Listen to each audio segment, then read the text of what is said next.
Good morning, everybody. It's Jeff Goldberg for the Sales Pro Network. It is Happy Halloween, Friday, October 31st. Boy, oh boy, the year is ending very quickly. You've got 2 months left to go, which means, of course, salespeople dig in now, because any day now people are going to start saying, yeah, call me after the holidays. And I don't want you to take that excuse or that stall, but they're going to start saying it. So dig in now. At any rate, if you have not joined us before, I'm a sales coach and trainer. I work with both individuals and organizations to help them increase their sales. And if you have joined us before, you know that every Friday at 10 a.m. Eastern, I either do a live training or a live interview with somebody who can add value to the profession of sales. And today is no exception, my friends. Today's guest is a stress fluency and emotional intelligence coach. She helps professionals, this is fascinating, she helps professionals rewire the patterns that drive stress and exhaustion so they can lead, create, and live with energy, clarity, and authentic presence. I definitely want to know about that. She says, and I want to know about this too, she says you can turn stress from a liability into a competitive advantage. Let's find out about that. Welcome, Nicole Hope Sylvester. Good morning, Nicole.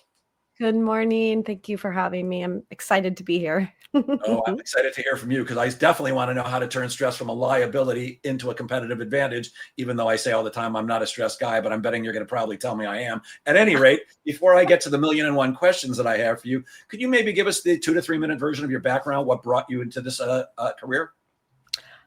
Yes, absolutely. So my background, interestingly, is first grade teacher. So that sounds stressful. Yeah, right? It really is stressful. So just be really kind to your teachers, friends. So my background is in first grade teaching and actually studying human development, which is how huge piece of how I landed here. Then I moved into fitness instruction and finally into emotional intelligence coaching, and put that all together as a working mom who then got really stressed out. And knew all the things that were going on and didn't know how to put them all together. And due to just I'm sure people can actually relate to this, due to the fact that I really literally got so burnt out that I got really, really sick. I was forced into trying to figure out how to navigate all the different elements of my life, as well as understand faster ways to heal and to stay healthy and energized and focused and capable. And so therein lies understanding stress and what I call stress fluency, which I'm sure you'll ask. It's actually just stress fluency is just understanding what's happening in the body, paying attention to it. It's really self-awareness. And I would offer that these days we are not. We do not pay attention. And did I read that at one point you were so stressed and exhausted that you had your kids in the car and you actually fell asleep at a red light? I did. I fell asleep at a red light. I was driving them. One was very little. I picked the other one up at preschool, and we were driving, and I could hardly stay awake at that point. And I literally just fell asleep at the light. And there were times where I'd get them home and pray they would take naps. And I know this sounds dramatic. I would army crawl to my bed just to see if I could recover enough to get through the rest of the day. It was wild. I kind of look back at that and I'm like, wow, you let that go way too long. I get it. So you teach stress fluency, and you briefly mentioned it. How do you define stress? What is stress, and what is you said stress fluency is being mindful, but what is stress? And why does that matter for today's professionals? Stress is really the way I like to explain it, and it's because it's just easier. Stress is almost literally everything you experience, your body's reaction to it. Our body reacts to every piece of life, good or bad. So there's positive stress as well as negative stress.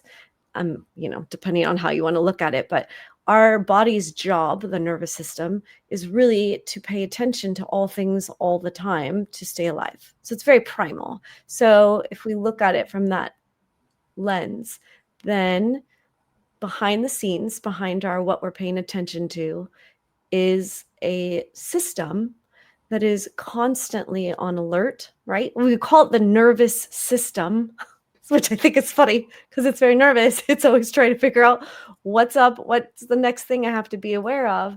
And thus it's always giving the mind data of what to do, how to feel, and ways to communicate with us. So I sometimes imagine it'd be much easier to live our lives if there was like a little ticker tape that would come out like somewhere. Like I always picture for some reason on the side of the knee, and it's just all, hey, you need to be doing this because of this, and da da da da da, because the body is constantly trying to talk to us. So stress is just the body navigating and negotiating with whatever circumstance we find ourselves in. So it sounds like stress is a normal part of life. Yes. Yes. All right. So if that's the case, and I think I heard you say stress is not always negative. When I think of the word stress, I think, oh, that's bad. That's a bad thing. And the other thing that popped into my head is, in recent years, and especially I think right now, we're living in a country that both sides of the aisle are constantly stressed because they both hate each other. They both blame each other for everything. Is that affecting us as a country and each person individually? I mean, it's not just in the brain, right? It's not. We are a brain and a body, and I think we forget it. And so you're correct. I would offer actually post-COVID, no one has relaxed. And the interesting thing to know about stress or the nervous system is that it's learning and trying to always be prepared, meaning that the more stress that we encounter, the more regular or habituated our body gets to feeling stress. So we start here, we're like, this is normal stress down low at the bottom. And this is actually where our body's supposed to be. We get a little, something happens kind of big. Our kid runs across the street. We chase them down. We come back, our bodies relax again. And that's how it's supposed to go. The more consistent or chronic like stress that we experience, the body starts to not come back down. And it says, well, it's probably better if we're a little more vigilant. And then another thing happens and it's like, oh, we probably should be even more vigilant. And then another thing happens. We really should probably pay attention all the time. And then you start having people who can't sleep at night. Well, why? Because the body is thinking, well, something's going to happen at any moment. This is what we've learned. We know things are happening all the time.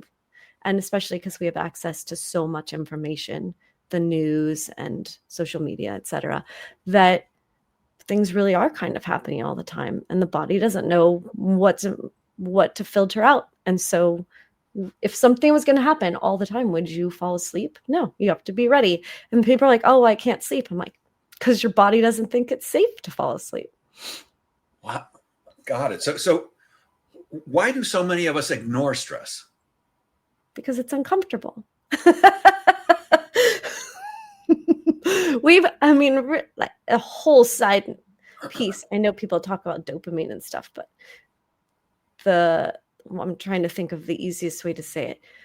Truthfully, our bodies were designed to live out in the woods and experience levels of discomfort because it would drive us to make us go look for more food or shelter or water and things like that. So our bodies are actually more hardwired to want to live in a stasis of slight discomfort. And now, these days, we've kind of, including myself, like, we don't want to be uncomfortable. I was actually thinking about it when I was driving here. I'm like, I'm going to turn the heater up right to where I want it to be so it's comfortable. And if it was too hot, I would turn it right back down to that same location. We love to feel comfortable, and stress is actually a bunch of data that the body's giving us to make us take action. And so it has to be uncomfortable, because if it's more comfortable, we take action. The problem is these days our actions are to ignore it. Our actions are, well, if I distract myself over here, then I won't feel what's happening inside me. And we are getting more and more disconnected from the body. And correlationally, we're getting more and more disease and more unhappy and more angry and all these things, because we're not actually addressing the needs of the body. We're distracting ourselves from that information. So instead of addressing the need, that we're watching TikTok videos for 4 hours, or smoking weed, or drinking, or doing something to numb ourselves. Yes. Correct. Yes, exactly. And one of the things I do is I go to people's websites and their LinkedIn feeds, and I'm always interested in what people post. And on your website, I believe it says and I want to know what you mean by this. The mindset is the map, but the body is the spark plug. I started thinking about it. Okay, mindset is. I said I need some education on this. What does that mean? Mindset is the map, but the body is the spark plug. Well, without our body, the mind doesn't really matter. That's really how I think it's so fascinating, is that every time we want to fix something in our lives, we try to think our way out of it and manipulate something external to us. And frankly, I don't want to use a bunch of words that people don't understand. I just call it the human operating system. And ultimately, everything starts in the body. How our emotions and the sensations in our body, how we feel physically, all of that. And yet, when we want to feel better or do something, we think it's a brain thing first, and it is a body thing first. It's a nervous system thing first, because ultimately, and this is where you can get into anxiety and depression, but if the body has decided that it doesn't trust you to take good care of it anymore, then it's just like, cool, we'll do our own thing. And that's where people start getting into hyper anxiety. Oh, well, I'm going to think differently about a situation. And your body's like, I don't really care what you think, because you don't make good choices to get us feeling calm and safe. And we're just going to keep you anxious all the time. Or depression, which is like, we've sat in that anxiety space so long that the body's so depleted that it'd rather have you kind of hibernate and take a break and really numb out and really pull back, and it makes us apathetic and all of it. But there is nothing that is happening in our lives that is not a nervous system first thing. And as far as to say that if the nervous system reacts fast enough and has created a system that is so reactive that it doesn't even allow your brain to think, crimes of passion are very real. The body is like, this is dangerous. We don't have time to think about it. We're just going to take action. And people, right, they say, oh, I blacked out. Yes, because your body was like, nah, we're taking over. And then something very real happens. And it's beneficial, because there are many times we need to be able to react faster to keep, to move out of the way of something, than without going, oh, this car is about to get me. I wonder what I think about that. I wonder how I feel, I should probably move. Well, it's a little too late then. So it's basic animal mechanisms running the show. And the more and more that we disconnect from more natural living, the harder it is for our body to find the balance. So it's that we're still living with the lizard brain when fight or flight was crucial. Look, you can be walking across the street in New York City and a taxi cab almost hits you, and that's the same thing. But it's not like we're some, I don't know, a buffalo is, whatever, some big animals chasing us. I always like to think cavemen and dinosaurs, except I know they didn't live at the same time. But years and years ago, it was really life and death every second. But we're still wired up that way, right? Exactly. That is all it is. We are the most basic. We are so basic. I know that's a criticism these days, but like, we are very basic. We have a very basic system at work. And if you are aware of how this is where that kind of using stress as a strategy thing works, if you understand how you are hardwired, then you are now empowered in your own life. If you understand that your nervous system is running a show and you know how to get your nervous system to relax, now you actually have more space in the brain and to focus, to pay attention, to use your mind intentionally as opposed to reactively. So I want to come back to that in a second and get some hints on how to do that. But there was something else that struck me on your website that I was like, what? On your website, I saw it said between 75 and 90% of all doctor's visits are stress related. I was like, what? 70? I mean, it's like almost every time you go to the doctor, it's not that you have a cold or something. Can you explain why that is and what that means? Our bodies really can take care of themselves. That's what they're designed to do. It's almost a perfect system, give or take, right? And it really knows what it needs to be doing all the time. And the only time that it's really off kilter is when it's having to divert energy or attention, which is the best way to say it, to places that it that it wouldn't naturally need to go. And the longer that you stay in stress, the more the attention and the energy of the body is being diverted to like the shoulder muscles, right? Why? To fight something, to the hips, right? To run. And actually taken away from, right? The neck, right? Well, that's it, right? Well, I'm fighting all those muscles and it's dumping chemicals and all of these things in there.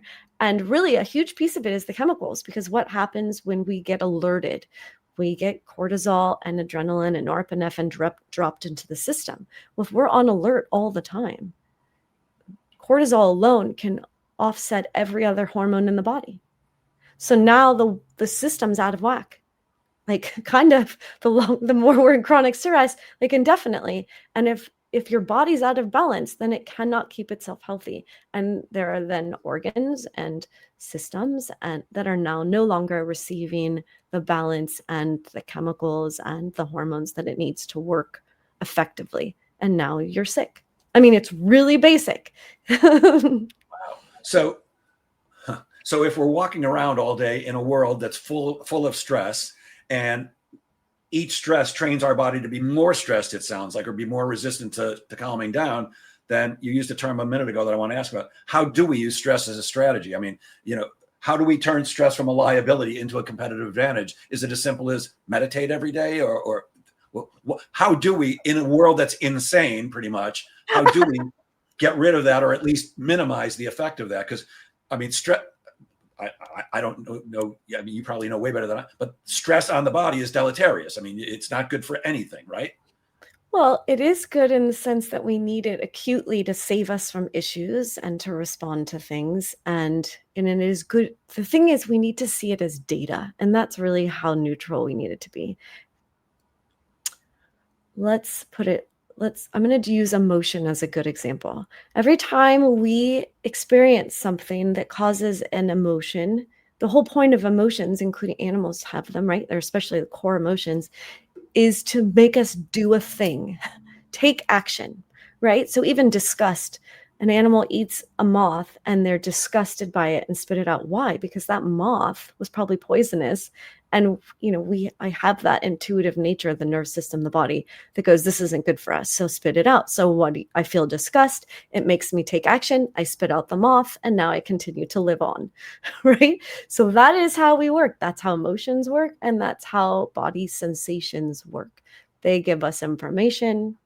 We pay attention and we take action. And when we don't, all of that information, essentially like energy, that wasn't processed is now stored in the body, building, like emotions. Nobody feels their emotions anymore because if they don't feel good, well, we're kind of trained not to feel them, or it's embarrassing to have an emotion in front of other people, or it's not appropriate. Well, every time that energy, so an emotion, energy, emotion doesn't run its full process, boop, stuck in the body. I call us emotional hoarders. Actually, because it needs to be processed. And again, with that emotion, the body was like, well, then you should have taken an action, at least, consciously decided whether you need to go grab your kid from in front of a car or, just go, I need to make sure I pay attention that whenever I do this, this happens and I shouldn't do that anymore. But we also don't do that. And that's why our bodies feel so uncomfortable. We're just stuck with all of this. So one thing you can do is just start paying attention. If we start to actually feel the body, then it actually processes that energetic resonance and now it's not stuck in us. 90 seconds to process an emotion. 90 seconds to process an emotion if we don't attach a story to it. So is processing the feeling the same as calming yourself down? Here's what I'm saying. To some degree, yes. Actually, yes. So I hate traffic.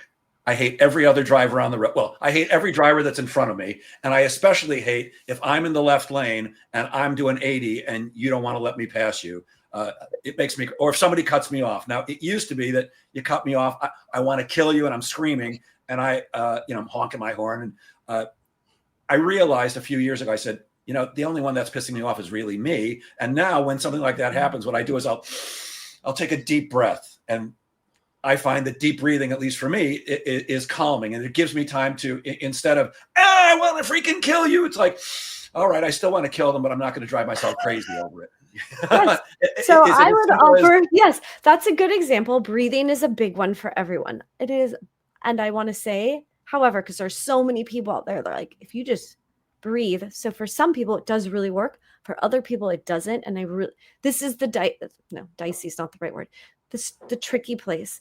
What can be relaxing for one person can be activating, aka triggering, for another person based on our experiences. So you have to get curious. There's some space of trial and error, but mostly for most people, a deep breath matters. And I would add, then feel the anger that comes up and go, it doesn't really have anything to do with this car. Because most of the time it doesn't. It's just we've held on to all. Anger is a really good one for most people because most people can't go around stomping around and punching things whenever they get angry. So we go, I'm going to hold it in and I'm going to look all cool on the outside. And then it builds and builds and builds. And actually, there's a huge correlation between anger and like heart issues. Huge. Like almost where you can go, oh, you have 900 times you didn't feel anger. Oh, cool. You're going to have heart problems. Like, so, I mean, I'm never going to say causal, but I'm definitely going to say correlated.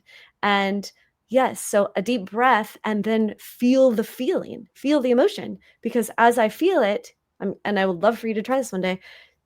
It's a great opportunity actually when life gives us things that pull up an emotion because we go, oh, great, I can feel that and let that go. Thanks, car that just caught me off. That's one less chunk of emotion stuck in me later. So yeah, I would take a deep breath. Okay, it's really not about this. And now I am going to feel whatever emotion or feeling I have in my body. And I'm just not going to worry too much about the story on it. And then I'm going to turn, once it's gone, as I pay attention to the physical body, which is all it's ever really wanted us to do, was listen to it. That's going to feel better. And now I'm going to be like, whoa, okay. And I'm going to focus on my music or listen to a podcast. Yeah. So it sounds like I've got a lot of work to do because I can't remember whether I mentioned this to you when we first spoke, but besides working with people to help them sell better, I'm a stand-up comedian, and part of my comedy, and we always say it's funny because it's true, is part of my comedy is almost everything human beings do annoys me. So sounds like I'm glad you laughed at that, but it's true. So sounds like I might have some work to do. Here's something else that I saw that you posted recently, which I found interesting. You posted a meme that said, the brain remembers insults for 20 years, but forgets compliments in 30 days. Why do we hang on so much longer for insults than positive stuff? Okay, that's a great question. And I want to come back to how basic we are evolutionarily. We are basic. And what would be better for us or safer is to remember things that made us feel uncomfortable so that we avoid them in the future. Because I would think I'd want to remember the compliments because they make you feel good. But we're more tuned. It's funny. So I'm not, I tell salespeople, part of the training I do is to tell them that it's important to tell stories about another prospect like you who did business with me and lived happily ever after. And the way I explain it is because of brain science, because my understanding is the way the brain works is when we're making the buying decision, we automatically think of the negative first. What could go wrong? And we do that to protect ourselves from making a bad decision. Are you talking about the same thing here? We're wired up negatively? We're wired to survive. That's how I'm going to say it. We are wired to survive. We definitely can do the work. We can use before I go tangent, 95% of what we do when we get over 35 is autopilot. 5% consciousness, 95% roboting. It makes our lives easier. So we can start using our 5% conscious to start going back. This is where the other piece of my work is on beliefs. What are all these down deep inside us beliefs that are filtering our experience? And that's where you can make real change. So we are hardwired to be more negative, but think about what our lives used to be if we were living out in the woods again. It was very basic. So that it wouldn't matter. There wouldn't be that many negative things. You probably, if we were animals, don't go by that watering hole. Everybody seems to get picked off over there. So you would want to remember that. And you'd want to remember that for generations, which is why there's so much information that speaks to the fact that we hold on to generational trauma and things like that. Ultimately, though, it would make sense that we would try to avoid being uncomfortable or situations that make us feel bad, for lack of better words. And so, yeah, we're going to hold on to the negative. It's a safety precaution, but there's choice in it. There's choice. And the more conscious we are, the more we choose to focus on feeling better, the more power we have over that not being the case. And a lot of it, again, comes back to the belief. What do we believe about our circumstances or what we're experiencing? So this was something else I saw at quote, and this one I actually liked. A bunch of your stuff scared me, but this one you said your brain doesn't need just a break this weekend. It needs to play. Now, I like to make everything into a game and play. What is brain play, and why does the brain need to play? It needs a break. Actually, I wish I could remember this other piece of information. There was something I read literally yesterday that said, if you try to learn a thing, it'll take you, it was insane number. I feel like 500 reps or something to learn something if you're just serious and studious. But if you do it in play, it takes you 10 to 20 times. It's a way for your brain to just be more relaxed. Play actually relaxes the body. I mean, think about, I'm always going to come back to animals. What do animals naturally do? Little cubs, they're rolling around and playing all the time. And adult animals do too. They're not serious all the time. We are these human versions of us right now are very serious. Everything's a thing. Everything we're so angry and studious and serious about the next thing we have to be mad about or whatever. And it from a nervous system level, we're dumping a bunch of cortisol into our bodies. We're holding on to a lot of pain. And part 2 of that is then our body's just not in a natural flow. What is play? Play is a flow state. Flow matters. And flow is just the body coming back to that authentic, natural, organs are working right, blood is flowing right, my brain is dumping the right kind of chemicals into it, I feel interested, I'm authentic. It's high level awesome that really pays out. And the people who are those people, they are happy, they just feel confident because your body is balanced. And that's really all it is. It's a body thing first. We can use our brain to get there, but it is a body and then a belief and then a brain thing, and not the other way around. So play is like awesome. It's that alignment. Yeah. I guess that's why I love going body surfing so much, which is why I live where I live. Like this afternoon, assuming we don't have more rain today, I'll be putting on a wetsuit and going body surfing because to me that's play. And it sounds like I actually just need to be more like my dog. My dog's, we'll be watching TV at night, but he's sleeping. And then all of a sudden he'll pick up his head or look at me. Then his butt starts wiggling and he gets a look in his eye. And I know any second now he's going to attack. And he's a sweet dog. And he'll grab my hand and he doesn't really bite, but we call it nibbling, but he's playing. And, if I go, I'm not in the mood right now, he doesn't care. He just wants to play and have fun. And it doesn't stop till he's done. So it sounds like I just need to be, we all need to be more like Duke, my dog, and just play and have a good time and get that. And by the way, once he's done, he just goes back and lays down again. He goes back to sleep. Yes. And think about how balanced he is. There's another space that's really beautiful about dogs is that they are reading our nervous system a lot, all the time. And that's really a fun fact I would like to share about why it's harder and harder. Oh, I don't want to say it that way. Why we seem to be more collectively becoming stressed. And it is because our nervous systems, our bodies are reading each other's stress. And so if I'm sitting on a train somewhere and everybody in that space is feeling anxious and dysregulated or angry, we are all empathic. We can all feel that. And then my body's like, well, what's wrong? Like, what am I not aware of? And now it's again in a heightened state. So So it's like when you walk up to somebody, you go, "Are you okay?" Without even talking to them, because you can just feel it. That is exactly what it is. So dogs feel it. So probably half the time he's coming to play with you, it's because he thinks you need some play. Well, typically I'm just laying back on the couch and watching TV, so I don't know why he thinks I want to play, but Well, okay. maybe that. I don't know. I actually But they can read. They can read us. see, and I actually think of myself as a not very stressed person. I mean, if there's a scale of 1 to 100, I'm a pretty relaxed guy, and I meditate, and I do go to the beach and stuff like that.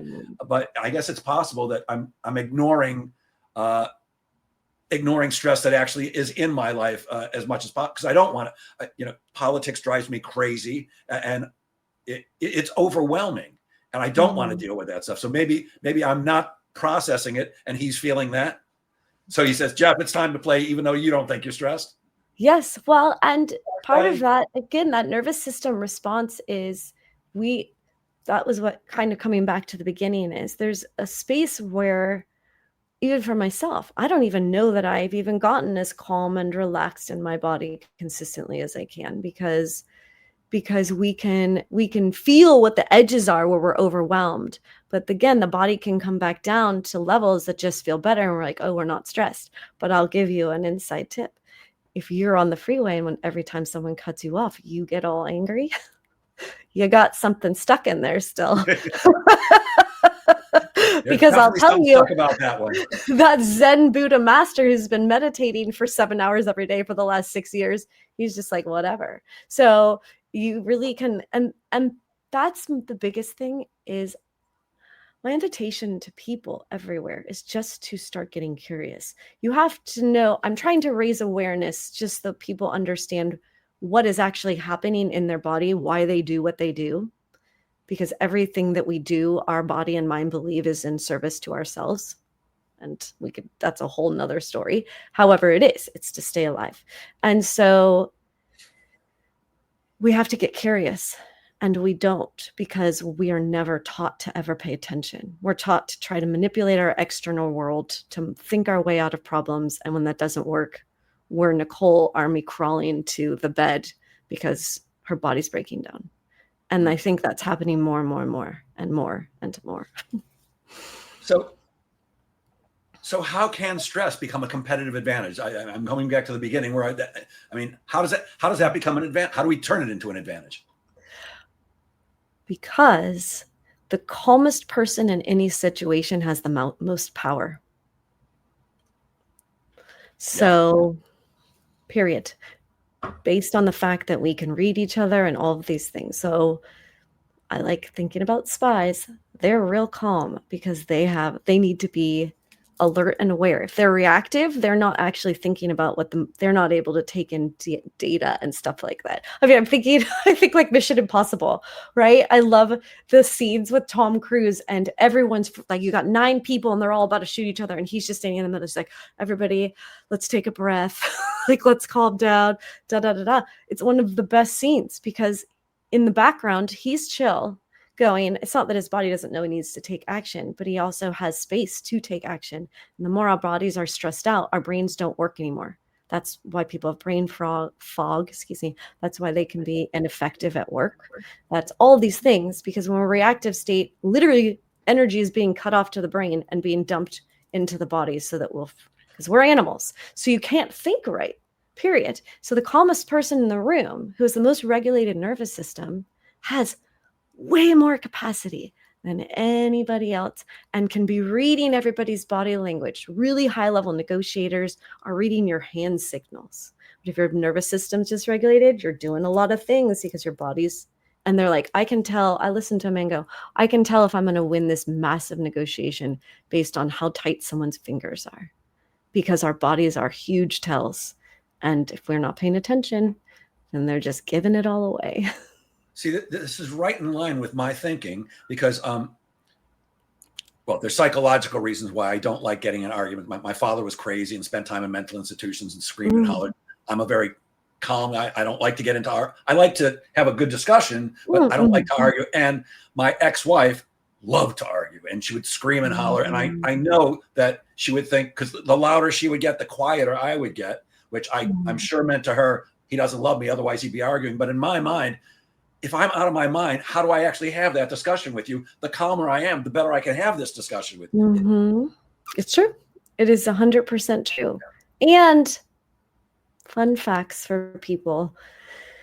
Our youth really does affect a lot of our nervous system because we can get stuck in higher states of stress really early on. Again, believing that that's a safer way to live based on our external.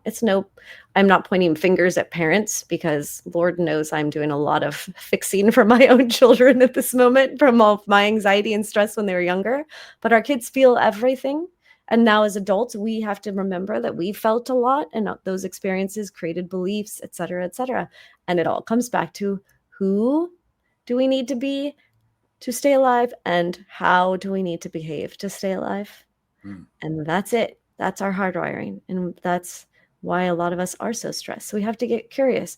Curiosity is huge. And yes, the breath work is huge. And stretching, fascia, moving the body side to side is important because it stretches the body and tells the body that I'm not about to fight a bear, right? Because we are also very linear, and that's always like fighting a bear or running from a bear, right? So things that we do cross body, good for the brain too, but also tells the body, oh, if I'm doing that, I must not be fighting a bear. I can relax.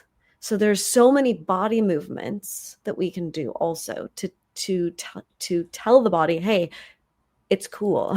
No bears here, and we're not worried about it. Oh, fascinating. So first of all, I'm not fighting bears. I'm just fighting a pug, but he's 25 pounds of pug bear. I'll tell you that. But I'm also, what you just said about the cross body thing is fascinating because I'm right now, I'm in the middle of a course by a guy named Jim Quick, Kwik. It's a memory thing. And it's brilliant. And he actually, in the first one, teaches you that there are a couple of exercises you should do before you do his program each day to get you into the right mode. And part of it is doing cross body stretches because he says it will open you up and improve your memory and blah, blah, blah. So amazing. What are some of the hidden patterns that you see in people who seem to be amazingly successful on the outside, but feel completely overwhelmed inside?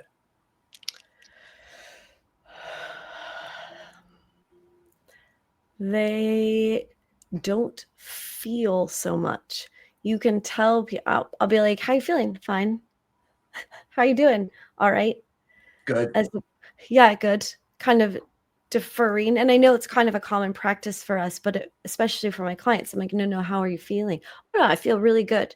And when I meet with people in person, it's really fun because I can literally feel how not good they feel, but they don't even notice it, right? Because again, you habituate to it. So that's your normal. A lot of it is these little, you can tell by people's behaviors, you can tell by their body language, you can tell by it's referred to as the prosody of voice, but the tone of their voice, how quickly they speak, how much they're leaning forward or pulling back, how connected they are in a discussion.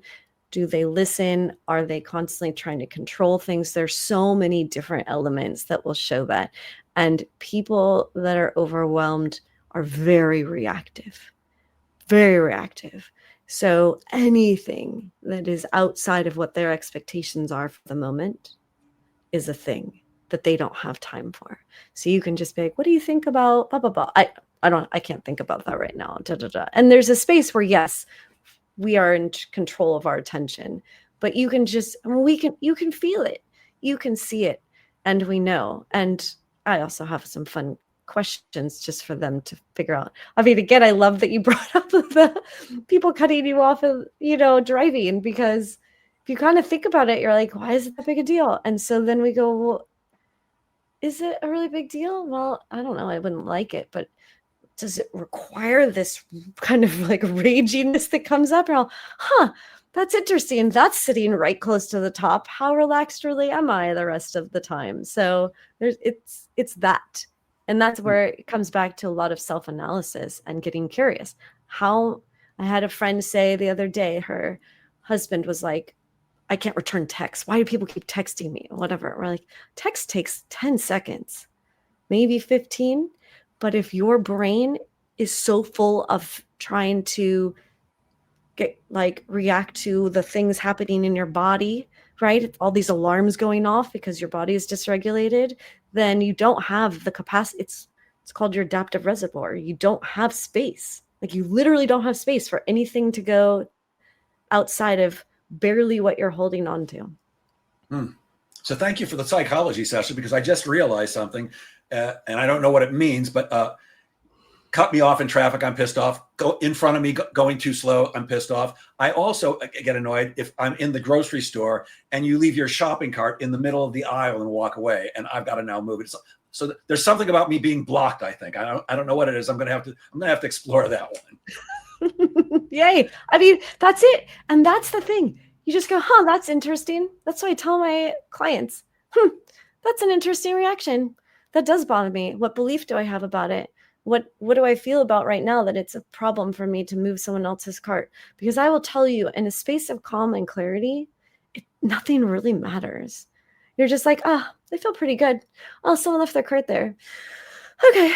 Like, it's just not, things are not a big deal when your body's relaxed. They're just not. Like, apparently my body's not relaxed, even though I think it is, because you leave your cart in the middle of the aisle. I'm like, how fucking rude are you? Pardon my French to everybody. I don't like to swear on this podcast, but how fucking rude are you? All you got to do is move it to the side. It's like people who double park.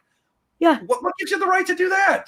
Yeah. I mean, there's something I don't about love people it. blocking me. Okay, I'm going to have to look into this further, Nicole. Yeah, you just go, it's not my first choice. I'd like to make my life easier too, but I don't really want to use my valuable heartbeats over it. And that's kind of, you get an easierness to it. It doesn't mean you love everything. You still can tell like what you like and don't like. You just don't have as much attachment to it being one way or the other. You're just like, okay, these are things that happen. People make weird choices. Weird. Yeah. So, what do leaders misunderstand about stress and productivity and emotional capacity? And what should, like, I work with leaders of sales teams. So what should they be aware of and doing to help their people thrive? How do they create a safe space for people to speak up, and why is that important? Oh, I love this question so much. Yay. See, I'm not stressed when you say I love this question so much. Right? Good. It does. It feels good, right?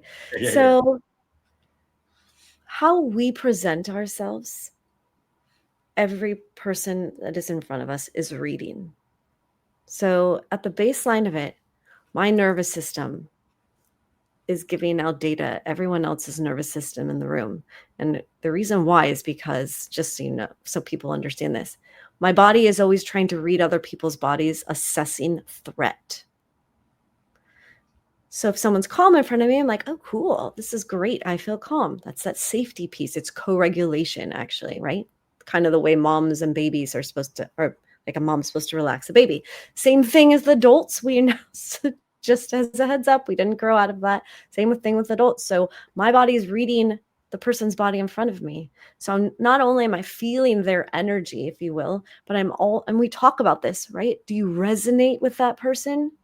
It's because we're feeling their energy. Like, it's in our language, actually. But anyway, and on top of that, my eyes connected directly to my nervous system. The only direct thing that connects, the only sensory mechanism, they're reading every single thing that person's doing, every microfacial expression, every body language piece, the sound of my voice, whether I smile or not. Everything. We aren't sitting there necessarily paying attention to it, but the body is. And so the more that I go, this person's calm, they're relaxed, they're fluid, they're open, they're listening, the more my body goes, oh, it's cool. And now suddenly I can actually pay attention, because I'm not wasting all this back end brain stuff trying to assess something. And is this person a threat, or are they picking on me? Are they looking at me to try to see if I'm paying attention so that they can get mad at me? You know what I mean? It's all a safety thing.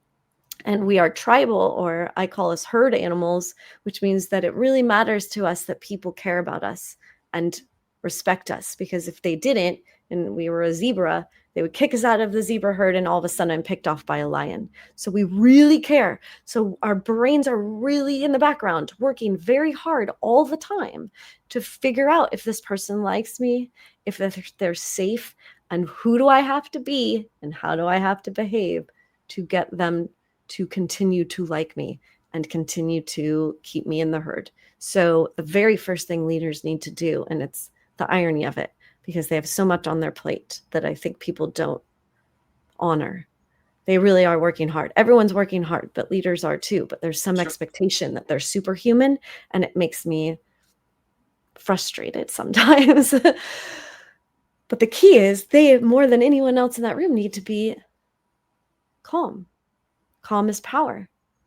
People look to leaders who are calm and collected and intentional, but also thoughtful and also emotionally regulated, and but also have the capacity, that adaptive reservoir, to hear other people, to care about what matters to them. Because at the end of the day, we are more animal than, we're animals with like a supercomputer brain.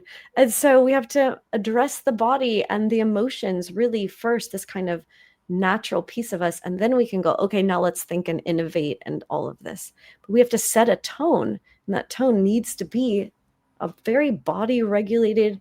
Even our posture matters, because our own body is reading our posture. That's why people do that superhero pose, because the body's like, oh, we're in a posture that tells the body to regulate all the hormones and do the right things so that we can be a leader. So it all matters, and we just don't pay attention to any of it. We've kind of forgotten that bodies matter. So I feel amazingly validated, because I not only work with salespeople, I work with sales leaders. And one of the things I do teach them is, you got to understand that everything you say, everything you do, everything, your people are watching you every second, and they're interpreting it like a kid interprets mommy and daddy. So Yes. if you're screaming into the phone because your car broke down, your mechanic's not getting it fixed, and somebody just walked in late for work and they walk by, they go, oh, he's pissed off at me. Even though that, so you really do, as a leader, need to be aware that your team is watching you. And just like you said, we can feel each other's feelings or our body state. They know it.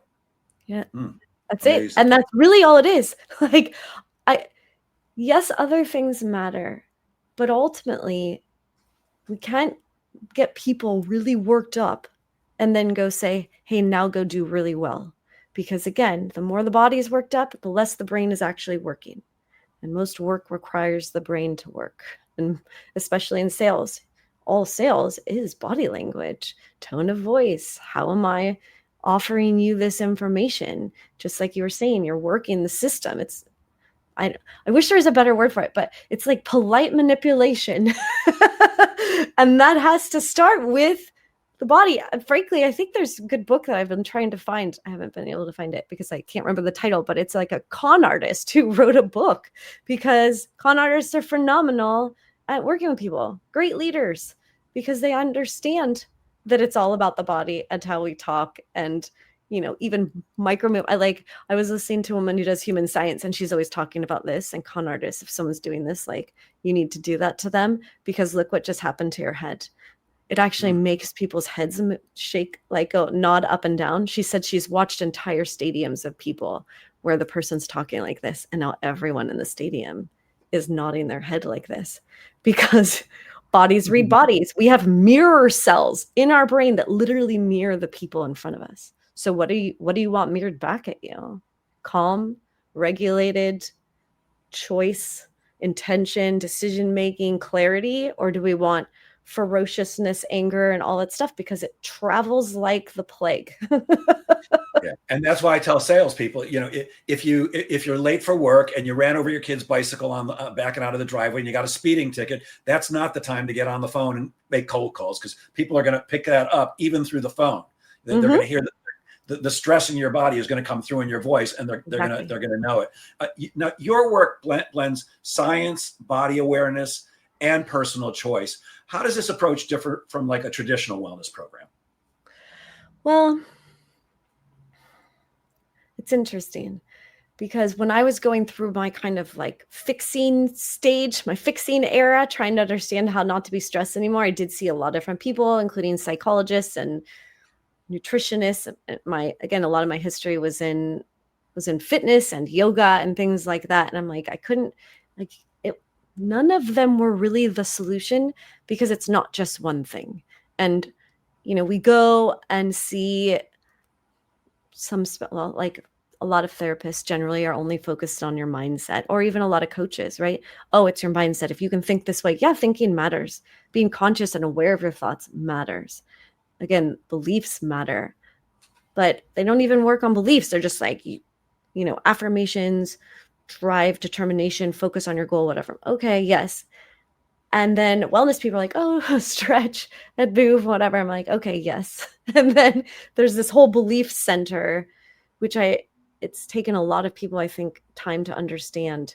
But if you're not doing all of them, then you're only as good as the one thing you've worked on. Because ultimately, at the end of the day, the body decides. If it decides you're overwhelmed for too long, it's like, we're just going to make you sick, and then you can't go to work, and then too bad for you.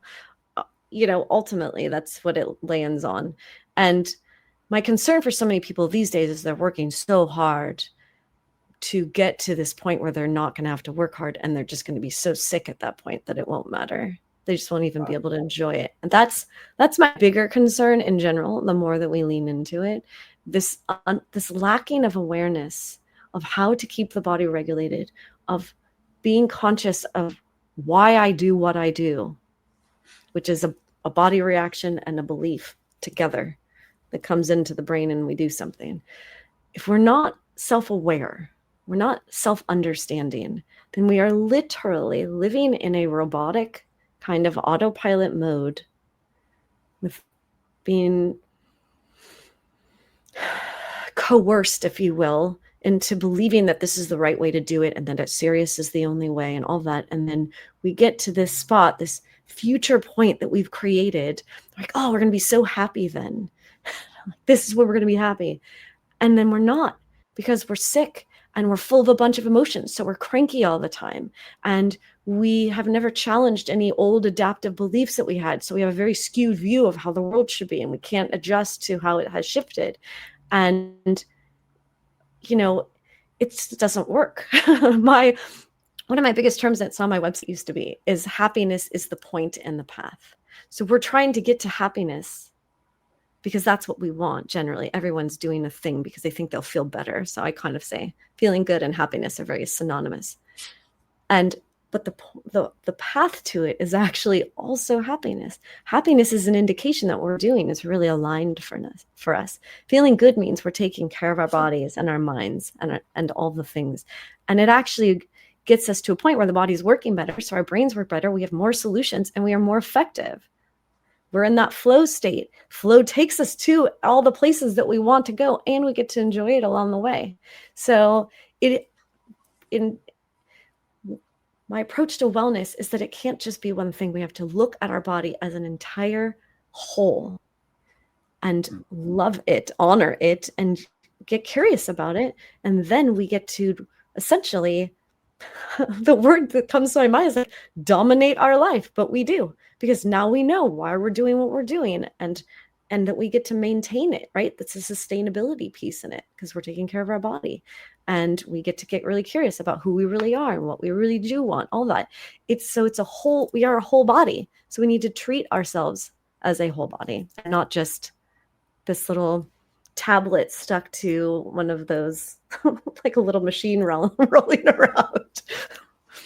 So it seems I might have to re-examine some of my philosophies, because one of them is happiness is simply a choice, and it's personal response. You take responsibility that everything in your life is a choice, and I choose to be happy, I choose to be sad. But don't even answer that one, because I've got 55 more questions and only 3 minutes to ask them. And I definitely wanted to ask about this, although I think I know the answer. You like to meet your clients in nature, like a forest. Why? So we're animals. What's going to be the easiest way for our body to relax? In nature. It's that simple. Again, that basicness, we're so basic, and our bodies are actually hardwired to relax in nature. There are entire countries that have created entire forests for just doing that, and they actually will monitor all of the biorhythms and things like that for coherence, meaning everything's working smoothly, because other countries are way ahead of us in recognizing the value of time spent in a natural environment that a human body was designed to be in.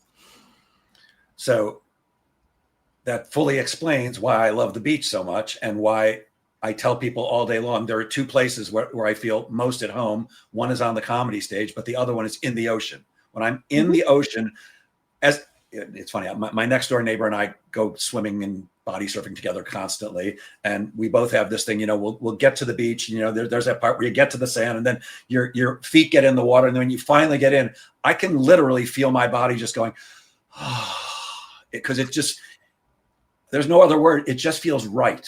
It feels, Yes. oh my God, I'm home. Is that what you're talking about? Yes. Yes. And it's different for everyone because the ocean for me is not as relaxing as it is for you. And for me, But it's like, it's nature, it's as nature, opposed to being right? in New York Whatever, City. everybody has their own thing, correct? But there is a space where, again, we were born to be very tribal, to wake up in the morning, to see nature, to move. Oh my gosh, sorry. If you are wondering why our bodies are getting so tense and tight and whatever, so we don't move. Our bodies were like, everyone's counting their steps, but no one talks about why would you count? Why do 10,000 steps matter? Because your body is evolutionarily designed to walk all day, to go essentially to live the camping life, to walk way far to go to the bathroom, to go walk super far to get water, to walk to get food, walk all day. It is how we are evolutionarily designed. So it's a natural nervous system regulator.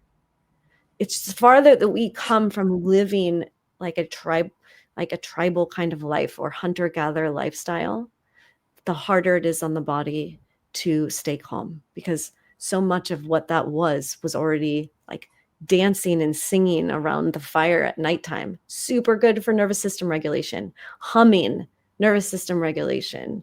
Dancing, that kind of twisting movement, nervous system regulation. So sometimes for my clients, I'm like, well, when you don't know what to do, think about like, what would a hunter-gatherer do?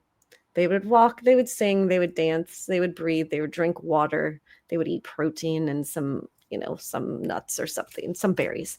That's it. That's what we're made to do. So the closer you can come to that, the easier it is for the body to go, oh yeah, cool. So are you saying that I should actually be thanking my dog that I have to take him out 4 times a day on a walk? Yes, 100% yes. Yes. I do. Otherwise, I probably wouldn't get any exercise. And unfortunately, we're out of time, Nicole. I could talk to you all day. But before we go, I'm going to share my screen. Could you please let people know how they can reach you if they're interested in talking to you, working with you, have questions for you? Sorry, you cut out for a moment, and so I didn't hear what you said. Oh, could you please explain how people can reach you if they're interested in working with you or want to find out about what you do? The best way really is to email me, which you are showing my email address right up there. Or you can go to my website and that'll have a link to contact me. I am moving more into working with full businesses. So I'm shifting from a lot of my one-on-one stuff to working with businesses, because if businesses actually can work with the human bodies that they have working with them, then the efficiency numbers go up dramatically, and effectiveness, and again, that sustainability piece. So if we acknowledge that we have a human body operating system that needs to be addressed, then everybody actually just starts working better. And the amount of money that is wasted on a yearly basis on insurance and absenteeism and actually just kind of quiet quitting and ineffective work patterns is something like in the trillions. It's insane. So I'm like, where does everybody get stressed out? At work. Let's change that. Gotcha. So I did share my screen with your contact information. And for people who are watching live or watch this on replay, they'll be able to see it. But this will also get converted to a podcast. So for those people who will be listening, would you like to give out that information? Oh, yes. So it's stressfluent.com. So stressfluent.com. Very easy. I tried to make it easy for people.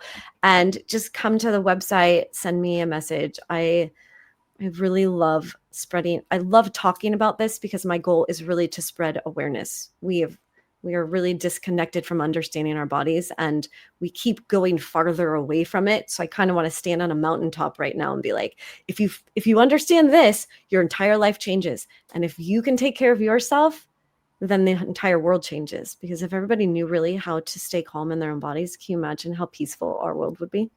It'd be pretty amazing. Sounds really good.